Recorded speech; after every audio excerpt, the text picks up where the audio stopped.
ក្រុមការងារសារព័ត៌មានក្រុងទេពញូបានអញ្ជើញចូលរួមក្នុងពិធីផ្សព្វផ្សាយយុទ្ធនាការនិយាយថាទេចំពោះព័ត៌មានคล้ายៗ Say No to Fake News សារព័ត៌មានក្រុងទេពខេត្តបាត់ដំបងនៅរសៀលថ្ងៃសុក្រទី30ខែមករាឆ្នាំ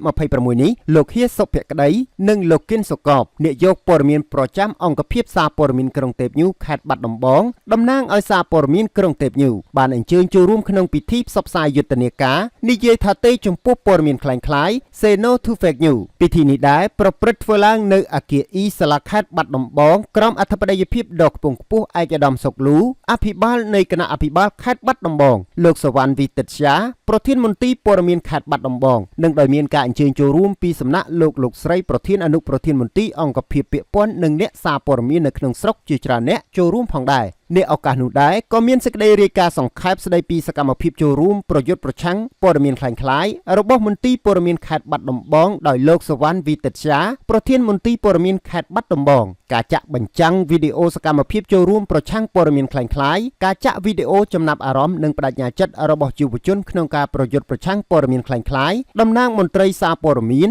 តំណាងសសយកតំណាងកាយរដ្ឋជាតិកម្ពុជាតំណាងអ្នកមានប្រជាប្រិយភាពលើបណ្ដាញទំនាក់ទំនងសង្គមសារៈសំខាន់នៃយុទ្ធនាការនិយាយថាទេចំពោះព័ត៌មានคล้ายៗបន្ថែមពីនេះក៏មានសន្ទរកថាគន្លឹះស្ដីពីយុទ្ធនាការប្រយុទ្ធប្រឆាំងក្រោមពាក្យស្លោកនិយាយថាទេចំពោះព័ត៌មានคล้ายៗនិងអនុសាសន៍ណែនាំតម្រង់ទិសដោយឯកឧត្តមសុកលូអភិបាលនៃគណៈអភិបាលខេត្តបាត់ដំបងផងដែរ